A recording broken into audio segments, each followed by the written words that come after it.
นายกรัฐมนตรีเป็นประธานการประชุมคณะรัฐมนตรีที่ทำเนียบรัฐบาลมีวาระที่น่าสนใจหลายเรื่องโดยเฉพาะในประเด็นเศรษฐกิจอาทิกระทรวงการคลังเสนอแผนการขับเคลื่อนเศรษฐกิจภายใต้กรอบวงเงิน 157,000 ล้านบาทสำนักงบประมาณเสนอร่างพระราชบัญญัติงบประมาณรายจ่ายประจำปีงบประมาณพ.ศ. 2569และแนวทางการตั้งคณะกรรมาการวิสามัญพิจารณาร่างพระราชบัญญัติงบประมาณรายจ่ายประจำปีงบประมาณพ.ศ. 2569กระทรวงคมนาคมเสนอร่างพระราชบัญญัติการรถไฟฟ้าขนส่งมวลชนแห่งประเทศไทยซึ่งเป็นฉบับปรับปรุงให้มีความทันสมัยสอดคล้องกับสถานการณ์ปัจจุบันและสนับสนุนนโยบายรถไฟฟ้า20 บาทตลอดสายโดยนำเงินกำไรสะสมไปส่งให้กองทุนตั๋วร่วมที่จะอยู่ภายใต้พระราชบัญญัติตั๋วร่วมรวมทั้งเสนอขออนุมัติหลักเกณฑ์การคำนวณเงินชดเชยค่างานก่อสร้างเพื่อขอยกเว้นการปฏิบัติตามมติคณะรัฐมนตรีเมื่อวันที่22 สิงหาคม 2532เป็นกรณีพิเศษเฉพาะสำหรับโครงการระบบรถไฟชานเมืองสายสีแดงช่วงบางซื่อรังสิตเฉพาะในส่วนของงานโยธาของสัญญาที่1และสัญญาที่2ผลิตนาถขวัญแสนสุขรายงานรัฐมนตรีช่วยว่าการกระทรวงการคลังเผย GDP โตกว่า3%ติดต่อกัน3ไตรมาสครั้งแรกในรอบ7ปีเกิดขึ้นเพียง7ครั้งในประวัติศาสตร์ไทยนายเผ่าภูมิโรจนสกุลรัฐมนตรีช่วยว่าการกระทรวงการคลังเปิดเผยว่าภายใต้การบริหารของรัฐบาลนำโดยนางสาวแพทองธารชินวัตรนายกรัฐมนตรีทำให้เศรษฐกิจช่วงไตรมาส3ปี 2567 GDP เติบโตที่3.0%ไตรมาส4ปี 2567 โต3.3%และไตรมาส1ปี 2568 โต3.1%โดยการขยายตัวของ GDP มากกว่า3%ติดต่อกัน3ไตรมาสนี้แสดงถึงโมเมนตัมทางเศรษฐกิจที่ดีเป็นครั้งแรกในรอบ7ปีและในประวัติศาสตร์ไทยมีเพียง7ครั้งเท่านั้นที่เกิดขึ้นทั้งนี้เป็นสัญญาณเริ่มต้นที่ดีแต่เศรษฐกิจไทยกำลังเผชิญความไม่แน่นอนมากขึ้นจากนโยบายด้านการค้าและภาษีซึ่งเป็นปัจจัยที่นอกเหนือการควบคุมและกระทบทั่วทั้งโลกรัฐบาลให้คำมั่นสัญญามาตรการรองรับสถานการณ์จะเกิดขึ้นอย่างมีประสิทธิภาพสูงสุดสอดรับกับสถานการณ์เศรษฐกิจที่สุดรัดกุมที่สุดเพื่อประโยชน์สูงสุดของประเทศปฏิพล สถาพรหมารายงานองค์การตลาดเพื่อเกษตรกรจัดงานมหานครผลไม้ไทยภาคตะวันออกมุ่งเพิ่มช่องทางตลาดกระจายผลผลิตทั้งช่องทางออฟไลน์และออนไลน์นายบุญสิงห์วรินทรักษ์ที่ปรึกษารัฐมนตรีว่าการกระทรวงเกษตรและสหกรณ์เป็นประธานเปิดงานมหานครผลไม้ไทยภาคตะวันออกเพื่อส่งเสริมการบริโภคสินค้าเกษตรและผลไม้ภาคตะวันออกและเพิ่มช่องทางการตลาดส่งเสริมช่องทางอีคอมเมิร์ซกระจายผลผลิตคุณภาพในช่วงฤดูกาลส่งตรงถึงมือผู้บริโภคทั่วประเทศเพื่อสร้างโอกาสและเพิ่มรายได้ให้กับเกษตรกรวิสาหกิจชุมชนและสถาบันเกษตรกรซึ่งสถานการณ์ผลไม้4ชนิดได้แก่ลำไยมะม่วงทุเรียนและมังคุดในภาคเหนือภาคตะวันออกและภาคใต้ในปีนี้มีจำนวนมากกว่า 3,400,000 ตันเพิ่มขึ้นจากปีที่ผ่านมาถึง22%เนื่องจากสภาพอากาศที่เอื้ออำนวยและต้นไม้มีความสมบูรณ์ทำให้ผลผลิตออกสู่ตลาดจำนวนมากโดยเฉพาะอย่างยิ่งในช่วงเดือนพฤษภาคมนี้กระทรวงเกษตรและสหกรณ์จึงได้ดำเนินการกระจายผลผลิตรวมถึงการควบคุมปริมาณและคุณภาพเพื่อเพิ่มมูลค่าทางการตลาดเช่นการแปรรูปและจะต้องเพิ่มช่องทางการตลาดอย่างจริงจังเช่นอีคอมเมิร์ซซึ่งจะช่วยขยายฐานลูกค้าให้กว้างขวางมากยิ่งขึ้นเพื่อสร้างมูลค่าเพิ่มให้กับสินค้าและเพิ่มรายได้ให้เกษตรกรทั้งนี้สามารถเที่ยวชมงานได้ตั้งแต่วันนี้จนถึงวันที่31 พฤษภาคมนี้ที่ตลาดสดอตก.เขตจตุจักรกรุงเทพชวนันท์มาลีรายงานจบข่าวชลธรจัญญาอ่านรับฟังข่าวครั้งต่อไปเวลา 10 นาฬิกาครับติดตามข่าวที่นำเสนอไปแล้วได้ที่ www.thainews.prd.go.th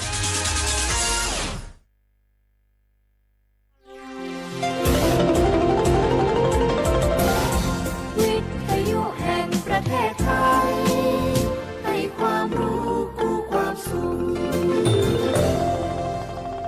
ทำให้ผลผลิตออกสู่ตลาดสถานีวิทยุกระจายเสียงแห่งประเทศไทยจังหวัดเชียงใหม่ AM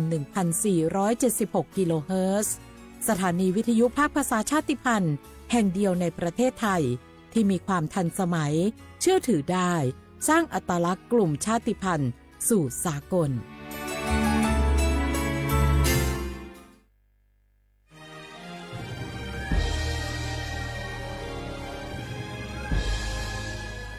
เกิดเป็นคนไทย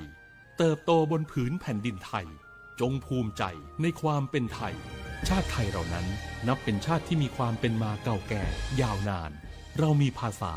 วัฒนธรรมและมีสิ่งต่างๆที่เป็นเอกลักษณ์ให้เราได้ภาคภูมิใจในความเป็นคนไทยเราควรเห็นคุณค่าและมีความรักชาติหวงแหนแผ่นดินอันเป็นมรดกของบรรพชน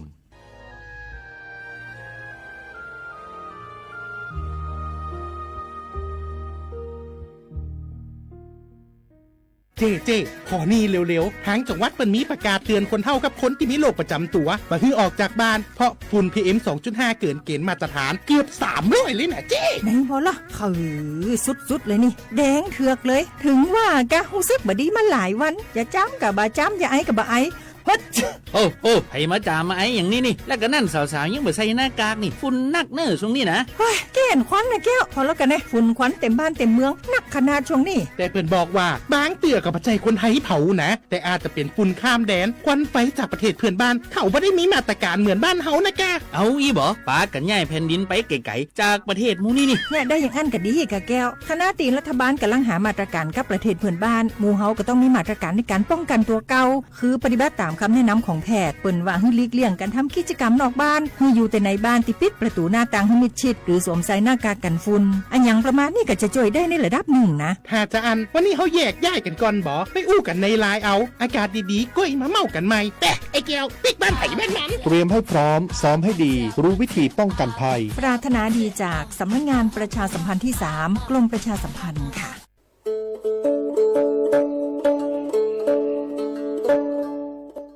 มุชเปอร์มุกาพัตีปูโฟเวโฟก็กาเดเนาะตัดนี้เนี่ยque hete ginaตะกิตะกโลมีเวลปกาเลอะกะสูออสเวลสิทธิบัตรทองเซกว่าตีคือค่าเสียดอกกะจัดะเวกว่าเลโจโกโมโอเลสูออสเวลสิทธิบัตรทองหรือสิทธิ30บาทเซนี้ก็บักเกเวปกาโจเตโฟอลีโคกอแม่โอเวดิชิเซอร์เพลตะแกปาดูโฟบาตะเมื่อสิทธิรัฐวิสาหกิจบาตมาตาเลองค์กรมหาชนบาตะแกปรามาตาเลทีก่อบาวาเลสัวสวยออกสิทธิบัตรทองเซนีมากว่าเซดาเวเลิกกระจ่าเลิกเว็บไซต์สปสชแอปพลิเคชันสปสชไลน์สปสชหรือโทรศัพท์เตอเซตวะมีเนาะ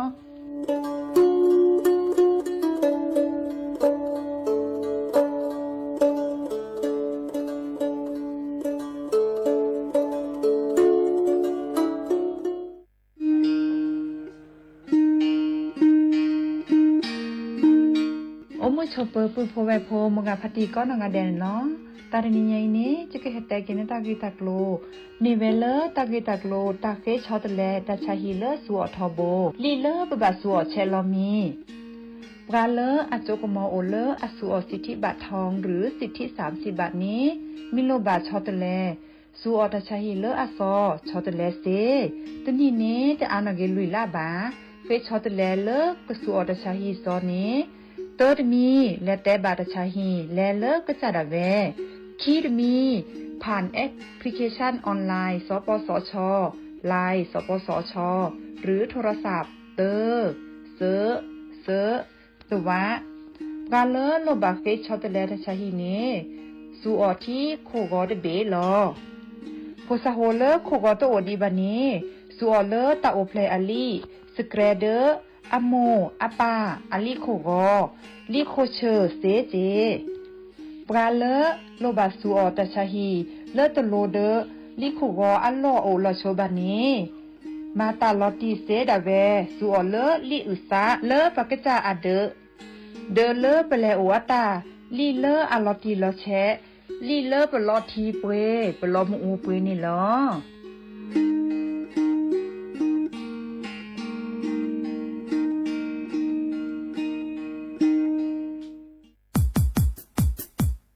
ดอปูแบบปากญอโพนเมบาสะสู้ออมมือออเลวิทยุกลือลอก็จะแตะเวกิแมตตอนยาอีบอบบาเนบาคักเล่นตัดพี่ตามมาตัดพี่ออมมาออจะแตะกว่าก็ได้และสนใจโฆษณาเนื้ออดจัดสิกว่าสวทเชียงใหม่เบอร์โทรศัพท์053 276 068 เมตเมบะ 092 246 8579 เซทอมโบลอ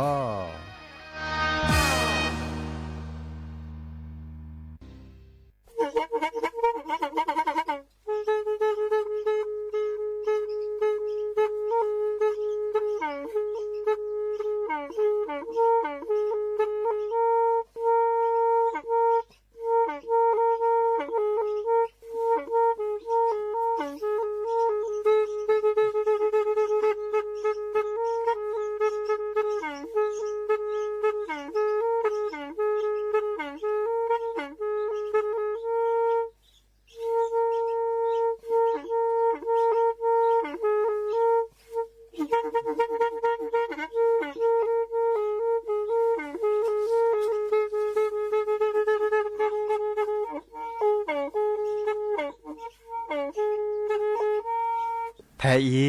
วิทยุกลือหลอก็จะแตะเวกีแม่ตะกะทนลิกจานยุ้ยชื่อคือกิโลเฮิรตซ์ตาเชอกระตอบเปอปากระหลือปากระยอกหลอกตืออีสู้อเมญาเปก็เห็นเหล่านั้นและตาสูมือซ้ำมือตากระเจาะตาแลกแก็บดูแก็บโผล่และติเลื่อนนกออัตโคเนและกนาหลอเจอบักค่าคือตาสูมือซ้ำมือสก้อเนาะ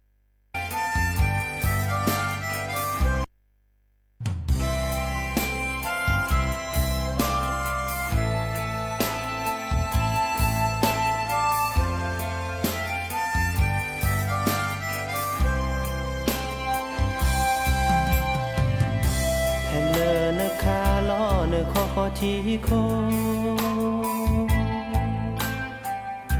ก็แลมาโลตาลโจพาโด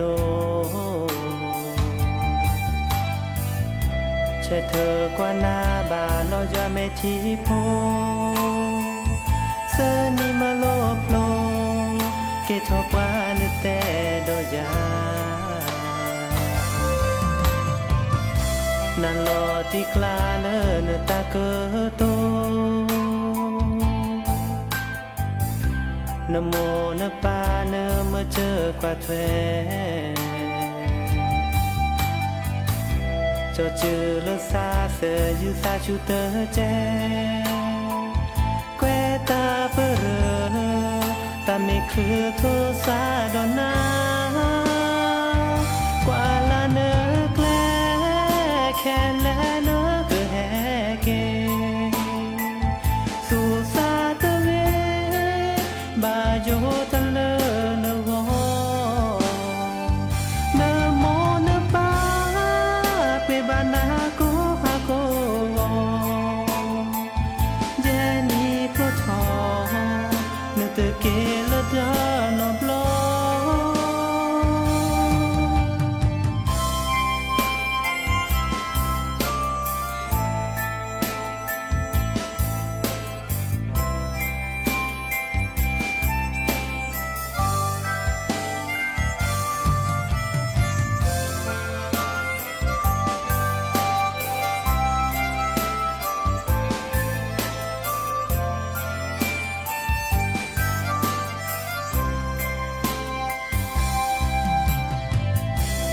ตาเปรเนเตเกเชเกยา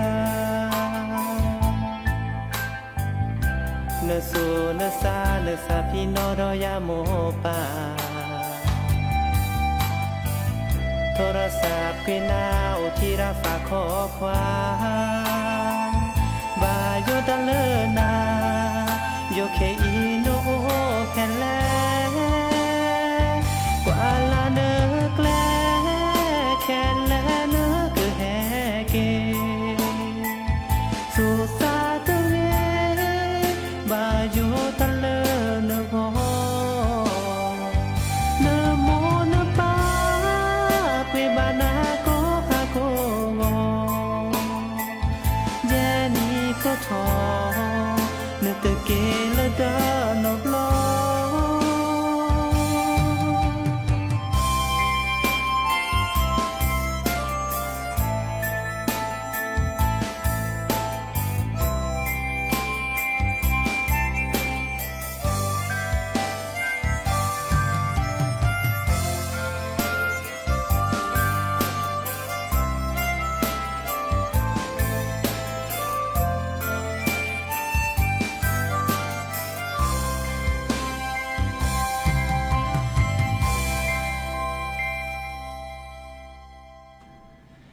นอเดอโอมิชเปิดดอปือแหวมือราพาตีพือพีโรมอสกอปราโดกนาตาโพปะกวาดอตาโพ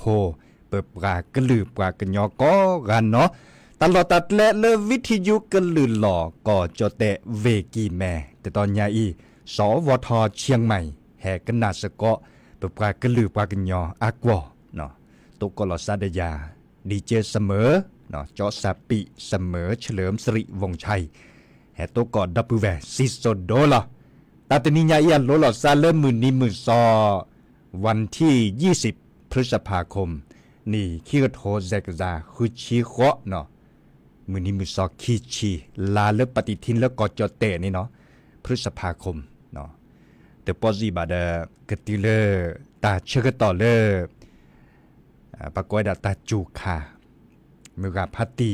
ปือโพเวโพดบลูแล้วก็ตลอดตัดเลือดบลูแล้วต่อรอและชีคนนาปูลีเนาะก็เทกันต่อเลทีโบเนาะก็เทกันต่อเลยดิซอเลชีปวนตาดิซอเลก็ตือแล้วดาเชต่อปันรอชีคาดอบูเวดบลูแล้วก็ปรับพลาลอตากอมวนตาปรับพลาลออัตากอเลหาคืออตาพดดีตาโพคาเนาะเด็บปอนยาโพฮัตเทือโทลเนาะและคือเลยยาโพและเลอดิเนาะปกว่าเดซิซิซิโยเกโดมาลอเนาะปลาเลโอเลก็จะขอกับรถละเตามูเนเมวดาเป้าคือโชคือเดเลตาคือข้าวตาดิซอเลปลาโขปัดละเนาะเดดลอเนาะเดดลอที่นี่เนปลาเลออกบิเสรพานี่ดาสุคือซักคือดาเนาะดีนาโคเนแกตาเชื่อตอนแรกเลยดิซอเลตาอตาออเวดาราดอตบลอเนาะหยับพวนตาที่มันโดลอชิแกที่มันดือดิซอเลที่มันโดกว่าดาชิแกในฮาคือมือเจลอซิซิซิโยเกโดมาลอไม่เมเลวิทยุกันลือหลอดแต่ตอนยาอีตุลอคอเชดับปูแวมก็มือเชกอฮาตาเชื่อก็ต่อรอคอควินารีและตุเลอันนาริติชีมือฮัลลอปาเดอคุนารีตุเลยุยนารีเนไม่ฮัตโตกอบกาเนไม่ฮัตทีบกาแฮกว่าดอบกาเดเฮกเฮบาลอซาเซเนาะไลค์แชร์กวยลาตะกะโตโลบาเคโดกนาตาสักวีควาตัวโดตัวโจลอซาเดยามีเกรจากเกเนาะเซเคเลยลอกวยลาตะกะโตกวยบาชาแค่ในบอลวิทยุอัสซอเซเวดาอาปูอาตอกนาเซเรบลูลัดโลดิซอเลออนไลน์อาปูเดกนาเซเนาะเมเลวิทยุอาปูเนกนาเซเซต่อดิซอเล AM ตะกโทลุยกะจานยุ้ยชื่อคือกิโลเฮิรตซ์ต่อดอลเลอร์ FM 103.50 เมกะเฮิรตซ์ต่อหรือ FM 104.25 เมกะเฮิรตซ์ดอทต่อนะอุมุชเปอร์ดับแวกก็ปูก็ต่อแต่โชก็ต่อเลออะโชก็เตอมุขอในปุ๊บแปลกคือนาบาคะคือตาสวีและโดดดิปุนุอัตตาแต่เวลากวาลาเนแฮเกนะกวาลาแฮเกเดจะกว่าเลอตาก็จอนตาบาคะคือเลอปัดดูว่าประตาพิตามมาสุดแลเกบาคะคือเลอที่ละก่อปะก้อยดาเลอก็มาเกทอเกปราซิโพก็โพเต่าม่วนตาโอดาอามีอาจาเจเนาะชอเชลโลเลเจดิซอลก็บักแกลเกบักก็คือเลบักกอยดาเศรษฐกิจเนาะเศรษฐกิจเมวดาเลปาก็บามาเกทอเกเลปราซิโพก็โพเต่ามูบักก็คือเลโลเลเจดปานี่เนาะเต่ามูเดก็เกทอเวดาดินาโคเนโอเลปัดดูว่าปราจิปูปาเลตะกุบักกุเซโอดิซอลปาเกทอคนน่ะปาแกปัดดูว่าปราตะกุบักกุเซวันตาสุดเลเวดาไม่บะสุดเลเวดาไม่เซไม่บาเดปราซิโพก็โพเต่ามูเกทอเจเนาะสุดเลเวดาไม่ได้เซไม่ได้บาเดกว่าเล็กกว่าเก็บบัตรที่บัตรตัวเดอปฏิพกขบเต่ามูเนาะบักกันเลยช่วยละแต่พี่ออกมาอเมริกาสุตาพลาเมริกามันเลยมากาเมริกเนาะแต่พี่ตามมาเลยอบัจิบุคอนเลเมริกปราสุดเลมเซเดปัตเตเลอาเก็บลูเดลปฏิพกขบก็สกุทีสกุก็สุดเลมตัวบาบาสุดเลมตัวเซบานี่ปฏิพกขบเดตัวก็ตาเคสุเคสะเนาะตัวก็เต่ามูเลตติตาดิซอเลเต่ามูกันเลวดาสุญญาปาดิเลจันเลดินยาโคเนปักเกทอคนนาปักเกทอปัดดูอับกาเนตาเคลิเคเชโอลาจิปูหมอโลเจียนตาก็บาสุดเลดิเลดิจาเลโอลาจิปูเดมาเวดาไม่บะไม่เซเดเต่ามูเกทอเนาะปาจิโพคาโพเต่ามูเกทอเนาะอามาซาลิเนจาเดโตโกเฮโตโดโตโจดับบูแวมุกาพาตีดีหลอดเจเนาะเลกิดอลเลอร์ตาสวีเลอร์ ชาตรีอัตาสวิเนาะชาตรีเก็บปากุปัญญาเลอมือแฮกขี้เข้ามาแหละเนาะจะตัวป้อนนี่จิบ่ะเพื่อกันแลกันนะสกอดอกกว่าเนาะตาสวิมีเลอแลแนมือเนาะ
กาแฟ3ครับผมกาแฟ3ค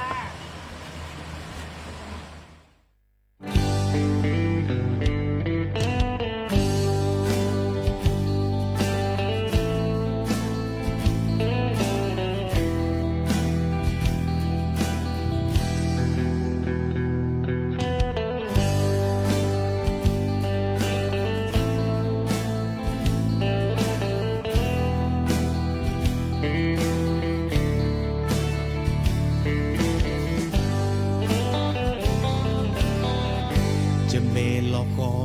kho da ve ra di so na chớ ta lo ba ne me na ke bra do ta ve ne la pe le wa sa lo na sa ku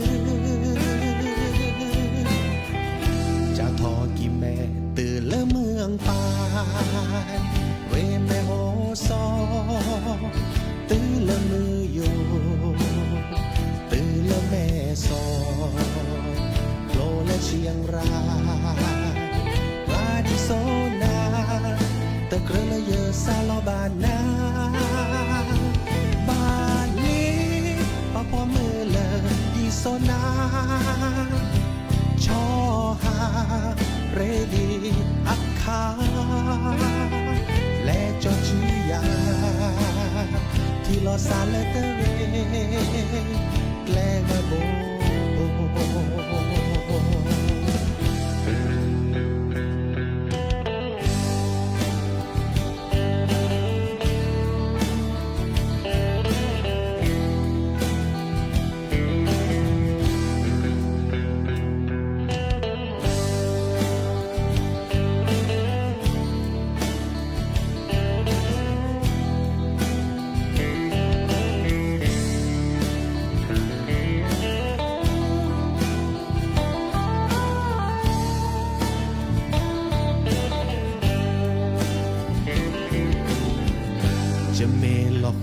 lo kho da ve ra di so na chớ ta lo ba ne me na ke bra do ta ve ne la pe le va sa lo na sa ku cha tho ki me từ lỡ mương bay về mẹ hồ so từ lỡ mưa yo từ lỡ mẹ so lô lỡ chiang ra và đi số na tơ krơ lỡ yơ sa lo ba na ba lê ba po mưa lỡ đi số na cho ha ready akha le cho chữ ya lo xa lỡ tơ về gle ga bo ba lê ba sa a lơ đi so na cho ha ready akha le cho chữ ya thì lo xa lỡ tơ về gle ga bo le cho chữ ya lo xa lỡ tơ về gle ga bo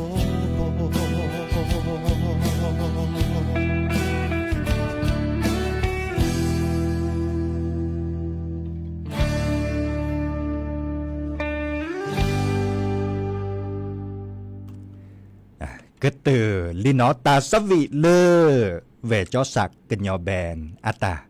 แต่เวลารอเคาะดับเวเนาะบางครั้งคือเลอตัวโดดตัวจุลอซานนัดตัวบาจานี่ก็ยาดนัดเล็กกับโบแต่เวลาดีนี่เนาะเล็กดอลเลอร์ตาก็จอดมีเวลาปลาแก้คนหนาปลากอยดัลเลอร์ผู้อำนวยการโครงการชลประทานเชียงใหม่โครงการชลประทานเมเวดาปลาเลอร์ข้อกว่าเชลเลอร์ดิซอปะพานีทีดิซอละแกกุยพัดด่วนดาดิซอเลอร์ประกว่าเชลเลอร์ทีหรือเปล่าเนาะปราบทาราตาก็จ่อเนาะมีเวลาเลยจ่อเอื้อกุลมณสัมพันธ์สกุลเนาะอาเกเลอร์ผู้อำนวยการชลประทานเพลเวกีแมปราบทาราตาก็จ่อบาคาคือเลิกแค่นี้ในปาจิโพคโพปามาตาก็จ่อเมกีเนาะเจ้าเตเวดาเลอร์ตาตนิยายบาดบาเลมุโคเนเกอร์เฮจูอาดิบาโยซาอุตาเลทีก็โดกวาดอันดาสวยเมียปาดิซอเลอร์มหันนี่เนี่ยหรอเนาะบาโยซาอุตาดิเนียโคเนปาเลแกโคนน่ะเนี่ยเกอปาเตเลก็ผ่านรถแลกมาตาดิเลได้จันเลยเนาะแค่นี้เนี่ยดิซอเลอร์ปาแกคนน่ะเตเวดารอกว่าชูตลอดตัดเลดิซอเลอร์ปะผ่านเนี่ยเทียนหล่ออาแกกุยตะป้อนดูจิบ่ะ นาะดิซอเลอร์อากอยดาอ่างเก็บน้ำแม่ตะไคร้เมเกเนาะและอำเภอแม่อ่อนดอลเลอร์อ่างเก็บน้ำแม่จอกเนาะเลอ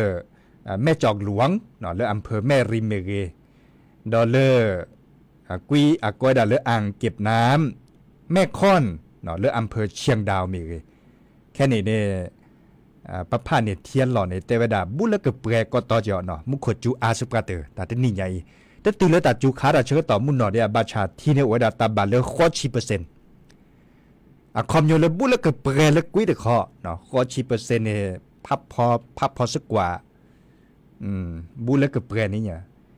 อันนี้เนี่ยเอาไปดอลเลอร์ปากกบาสุดแรงกับมาที่แหล่ที่จ่าแหล่เลือดสุดที่เห็นเมื่อเลย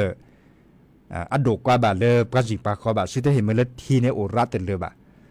เมื่อดับปราจิโพคอโพตัดชั่วโมงตั้งมือบาโอระเนาะดิซอเลอร์มุขคมิจูพัดโดแล้วคุณเลเวปูเวกิแมเนี่ยมุขคมิจูตาบาลซาเลอร์คินาริเซนารีจุดโดเจเนี่ยแต่บาเนี่ยตอนนี้ตลอดตัดเลอับวัวต่อที่สลุดหอที่จืดลอเวดาเลอดิซอเลอร์ทิดโลปวนตาจืดลอเวดาตึ๊ดคลืบะเนาะจดเตกว่าก็ดาเลอท่อระบายน้ำเนาะจดเตกว่าก็ดาท่อระบายน้ำเดินลอเวดาตึ๊ดคลืบะนิมลอเนท่อสลือท่อมหาเทนีมุขจูพัดโดที่เลแฮปเปิลลอเลปาโคปาดลาดิซอเลดอยสุเทพเมเกเนาะเฮลอดดูกว่าดาพลเลกบอซัวหลอกกอทิเนาะเพลแชปูพัดโดบาก้อยดาเลดูสวอกูบอซัวอัลลอกอทิเนาะดิซอเลเซ็นทรัลแอร์พอร์ตกอทิอันตาจันนี่เนาะที่สลุทอติบลิลันนารีเนาะอันนี้บลอเนตาบาโยซาอุตาโอเนาะดิซอเลบาโยซาอุตาเลเมตุตาจุคาราซึตาจุคาราเชกต่อสุกาเตเนมุขกจูชิอาชิจกาและเมทีก็โดกว่าดิตาจาที่ก็สลุทอเดียปาจิโพคอโพเดบาโยซาอุตาเมื่อเมลปาแก้คนนาอัปลับทะเลาะแต่ก็โจในเตวดาแต่ที่นี่เนี่ยเวกิแมเนี่ยก็แทกต่อผ่านเลยจุกแวกคอกแวบาคาคือเลยปักคอกขู่เลิกวิยาบาคาคือเลยปักขู่เลยที่หนาทิดโลเนาะแม่ปิดโลอันตาที่ซอเลสำนักงานปพเนาะที่ซอเลปพกว่าช่วยเวดาเนาะก็บักขู่ซอถอเกเลทิดโลที่ซอแม่ปิดโลแค่ในเน็ตโลเจนในบาลีโอเคเราเลยปักก็บักขู่เนาะขู่ที่ซอเลก็เห็นมาเลยเทียนดาก็รอขึ้นเวดารอเวดาลัดเพลก็เตอสุดได้เห็นมาเลยเปรตแต่เรือสุดได้เห็นมาแล้วล้อล่าถอนเลยที่หนาทิดโลอักขวเคอบะสุดได้เห็นมาเลยโดกกว่าบะเลอปาจิปาคอเลบะเนาะบาชาตาเซรภัยในเมอเกสุดเลเวดาเซตมอลแหละอีคาเนเตเซจิบะเนาะดินาโคเนี่ยเดบักบาคอกนาตะกจ่อบาคอกว่าตะกจ่อเกเวเนาะดิซอเลมุโคกจูเวดาชิอาชิจกาคอในบลอเนคอกนาตะกจ่อดิซอเลปัดโดว่าปาตะกจ่อดิซอเลปตามันลอเมเกเนาะตะกจ่อเลปัจจุบันนาเซเนาะปักบาสุดแลเต่ามวนตาดิแลที่จันแลจันนี่เนาะตาที่นี่ใหญ่เนี่ยปักกระเวดาเลทีเนโกอาดิเนาะมุโคกจูอาดิมาชาก็โดกว่าตะโดกว่าบาอันนี้คันเนตะสิญญาดิเจบาเนาะตะสิญญาบามอจาเดทีเนโออาสุปกาเตเนาะอีคาเดเปอร์แฮบบอบบาคือดอปปูแวนบูกาพาร์ตี้การเลือกแก้โคแก้นาที่ซอลผู้อำนวยการชลประทานเพลเวกิแมเตเวดาจุกแวกคอกเวในก็แทกต่อภาคคาเคเลียเนาะแค่นี้เนาะก็แทกต่อภาคคาเคลีให้เราก็กว่าเลือกที่แฮปปืนลอดเคลียนตามอตอการเลือกปากก็ได้รถแมคโฮเมกีเนาะรถแบ็คโฮเดอเลือกปากบาเก็บจุกแวกคอกเวเลยปากบัดจูทอขี้เทียนตาโอดาอัพเลยเนาะแค่นี้เนี่ยโอรัดละเนาะบาชาเดอเกินนี่อับเลือบโคกระส่วนเมื่อกันเนียมเลือบโคทั้งหมดเลยอีกค่ะเดแต่สิ่งอย่างที่เจ็บเนาะบาข้อกว่าเลยตาเชื่อต่อเมตือเนาะมาซัดเล่นนี่จ้ะเนาะกว่าเลยกว่าเกทีไม่รัดแต่เรือเนี่ยบาอยู่ซาอุตาดอลลีเนาะบาชาเดชมลาเลดิซอมหาเนียแกตามันโลลิโมกว่าเลยแกคนหนาปลาเลยก็แบบสุดเลยก็ตาเสียไผ่เดชมุลาเลยก็สิญญาณเปิดสุดเลยก็เสเนาะชมุลาดีนี่เลยก็ดอลเลตาสวีซาเชอร์โจดเนาะมุขอดับปูแวคือโดกันหนาดอลเลแม่ลอยอัตราสวีดอลลีเนาะเตวดาตะเพลิดด้าแต่สวีแล้วแม่ลอยดาตะเพลิดด้าชั่วโมงก็มาจากเพื่อนแล้วก็ยาบาดีเจบะ เนาะเมก็มาเลตลอดเนื้อสหกรณ์มันจะแลกแค่นี้เนาะกันหนาดกว่าเนาะแม่ลอยอัตสวิ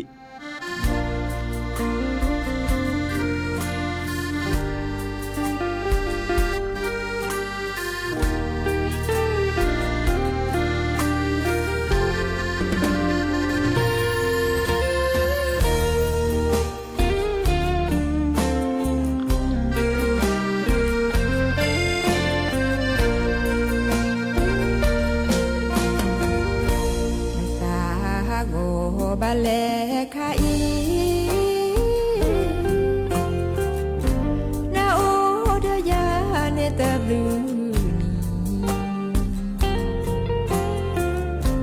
นาเตลนาตะพรายานีนากะเลมาตะเลอาดีนาเตกว่ากีเลนาโลกี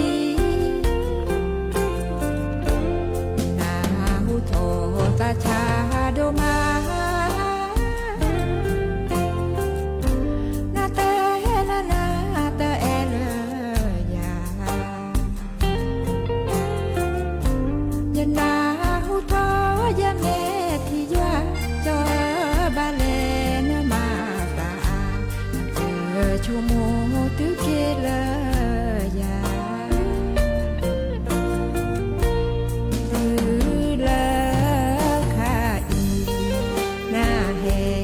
นาโลกีนาเตนาดอกเนอาตะกีนาลีนากะฮักกีเอกีดายาจอยาเตเอนาเลบามาเฮียาสาชาโดมานาตาโกมาตาดูแลบาเลเอนานินาเตเอนาเลเอลาปะเกปะวานาปะตาโอตาเยเตนาเตนาสาโกโดมา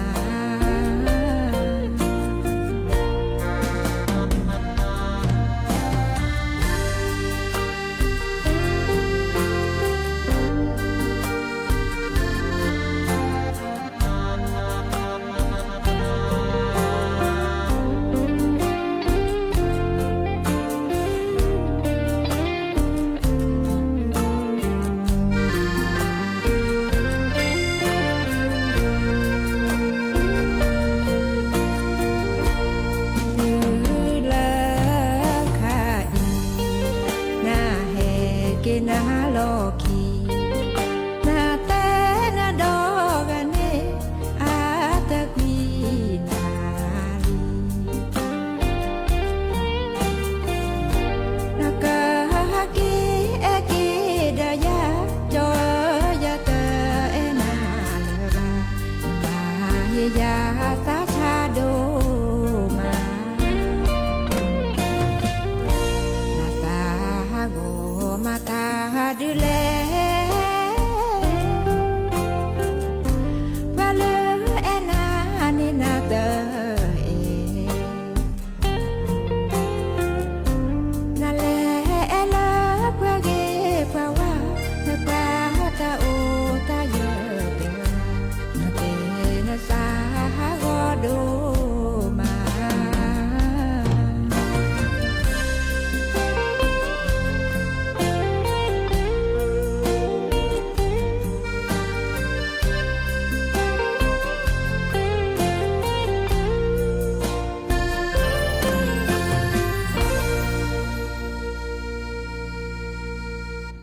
ตาสวิและแม่ลอยอาตาเนาะเนื้อสหกรณ์มันจะแล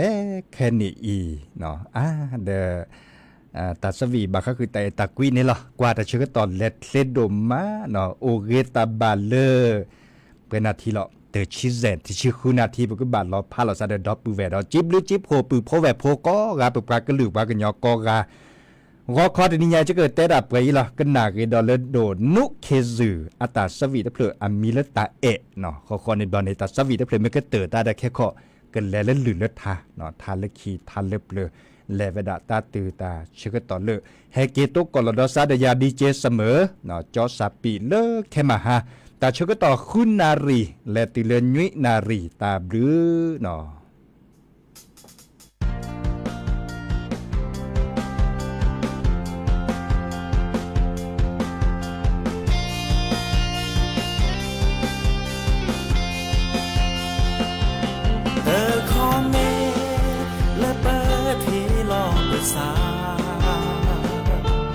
จะชอบแพ้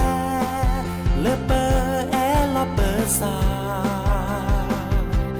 ตาก็ตาแค่อูนาในบาชาเนื้อเตอร์ขาดิเคลเนื้อซาดอยาทอบนเนื้อเมเยอซาอาริบาแพ้เลยเยอซาลอเบลบราคาแพ้เลยเยอะแม้ที่โพไม่ลอยว่าเนอจือเนอโพเนอชวายแม่ทีเยอะรีเยอะบาไม่เลอดอไม่ลอจาเนอดื้อที่ยาและตาแกลเสดพาดีซอเลยเยอะกันเนคาขอชูญาตาโอมูกับแปรดอกตามือลาทอโบเนอแช่เธอเลยเยอะเกือบปาตาก็ตาแค่เนอตูบาเดยาตาก็ตาหน้าตาหอจูหอจ้าบาโคพอดอตาเมชาเตอพาเยอะรีเยอะปา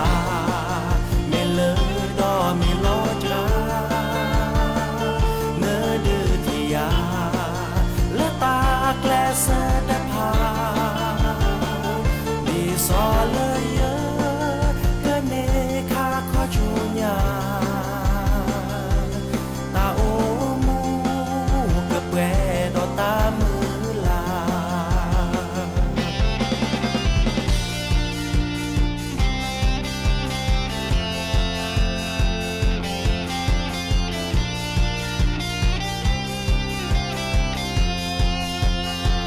เยอะดีเยอะบาไม่เลอดอไม่ลอจาเนื้อดื้อที่ยาและตาแกลเสดพาดีซอเลยเยอะกันเนคาขอชูญาตาโอมูกับแปรดอตามือลาเยอะเมซีแม่เมบีขอ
ชลธรจันยาครับ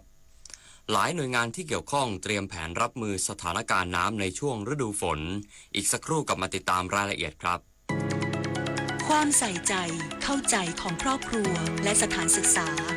คือภูมิคุ้มกันสำคัญในการที่จะหยุดปัญหาท้องไม่พร้อมได้ร่วมป้องกันการตั้งครรภ์ในเด็กและเยาวชนด้วยการสร้างความรู้ให้เด็กได้เข้าใจและตระหนักในคุณค่าของตัวเอง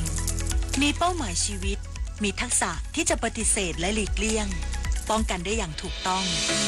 เพื่อหยุดปัญหาท้องไม่พร้อม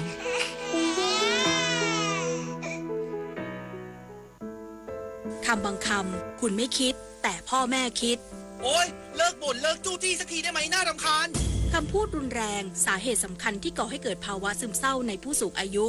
ลูกหลานอย่างเราสามารถดูแลท่านผ่านทริคคิวใจพระในบ้านเริ่มจากงดใช้คำพูดรุนแรงหากิจกรรมทำร่วมกันมอบงานสร้างคุณค่ากอดเพิ่มพลังใจและพาไปหาหมอด้วยตัวเองรักแท้ดูแลด้วยใจให้ผู้สูงวัยสุขกายสุขใจทุกวันนะคะอายุเข้าเลข 6 แล้วจะเริ่มต้นอาชีพใหม่ได้ไหมนะได้สิครับผู้สูงอายุ60ปีขึ้นไปที่ยังมีไฟสามารถกู้ยืมเงินทุนประกอบอาชีพกับกองทุนผู้สูงอายุได้ไม่เกิน 30,000 บาทต่อคนหรือ 100,000 บาทต่อกลุ่มผ่อน3 ปีไม่มีดอกเบี้ยพร้อมก้าวสู่การเริ่มต้นอีกครั้งอย่างมั่นคงดีจังเลยแบบนี้จะได้เปิดร้านเล็กๆอย่างที่ฝันไว้สักทีเงินทุนปลอดดอกเบี้ยกับกองทุนผู้สูงอายุสอบถาม